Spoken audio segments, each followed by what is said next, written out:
Bismillahirrahmanirrahim. Selamat sore dan selamat berjumpa lagi dengan channel Berbagi Makna.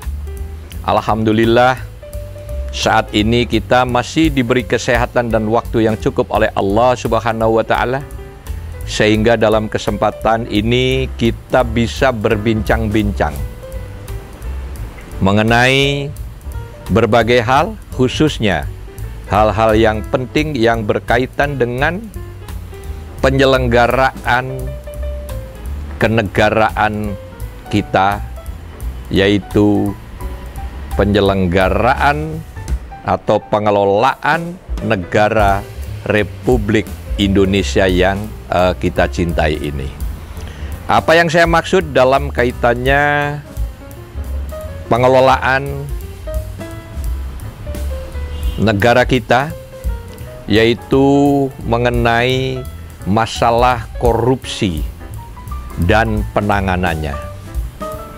Beberapa episode yang lalu kami telah menyampaikan bahwa penanganan korupsi itu bisa dilakukan dengan dua hal, yaitu langkah preventif dan langkah represif. Apa yang disebut langkah preventif adalah pencegahan bagaimana korupsi tidak terjadi, dan langkah represif adalah bagaimana memberikan punishment terhadap pelaku-pelaku korupsi yang adil. Kenapa ini saya anggap penting? Karena seorang ekonom kawakan pernah menyampaikan bahwa kebocoran keuangan negara kita itu diperkirakan sampai sekitar 30%. Astagfirullahaladzim.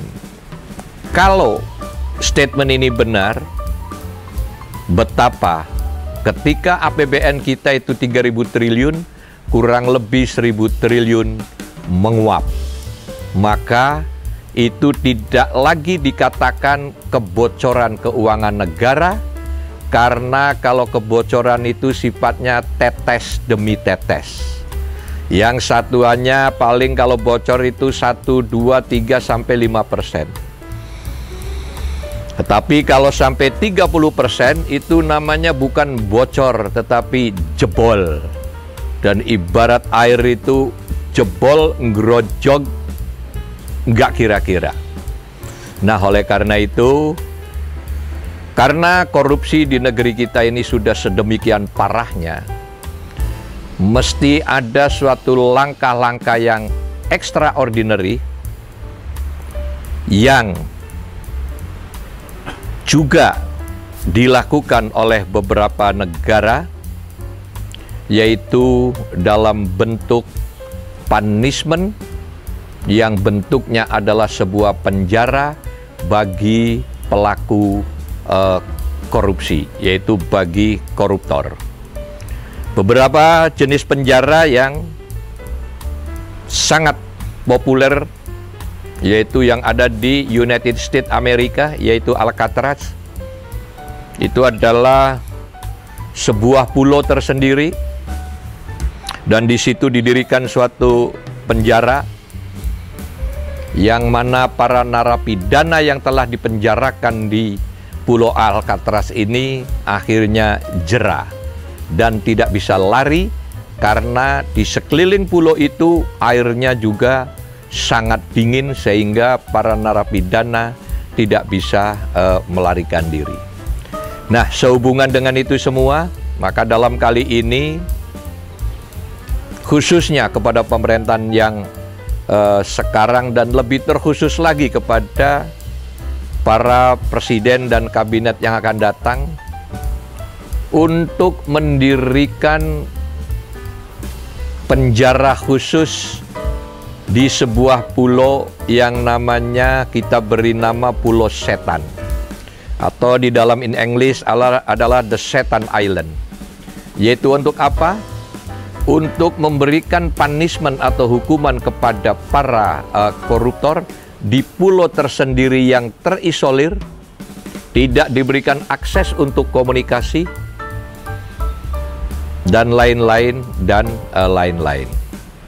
Barangkali kita bisa mengambil salah satu pulau di Pulau Seribu, kita isolir dengan penjagaan dan sistem yang sangat ketat. Bila perlu juga dijaga oleh profesional-profesional dari mancanegara, supaya tidak terjadi kong kali kong. Itulah mungkin salah satu cara bagaimana memberantas korupsi di negeri ini. Jadi saya ulangi bahwa yang kami usulkan hari ini adalah didirikannya penjara di Pulau Setan atau The Setan Island yang terisolir, tidak bisa melakukan komunikasi dengan pihak manapun, sehingga para narapidana tidak akan berkutik, tidak akan bisa berkutik, dan diharapkan dengan adanya penjara di Pulau Setan ini, calon-calon penjahat akan berpikir 1000 kali ketika mau melakukan kejahatannya. Terus kalau ada pertanyaan, Pak Noto, bukankah kita sudah punya penjara di Nusa Kambangan? Ya, Nusa Kambangan adalah salah satu penjara di sebuah pulau. Tetapi mari kita mengevaluasi sama-sama apakah penjara Nusa Kambangan itu sudah memberikan rasa jera terhadap para pelaku kejahatan. Nah, oleh karena itu kita perlu membuat penjara baru di sebuah pulau tersendiri yang disebut Pulau Setan dengan sistem yang lebih komprehensif. Saya kira itu yang bisa saya sampaikan sebagai salah satu tindakan preventif dan represif terhadap pemberantasan korupsi. Dan usulan ini saya address tentu kepada para pengelola negara, baik presiden dan menteri-menteri yang terkait.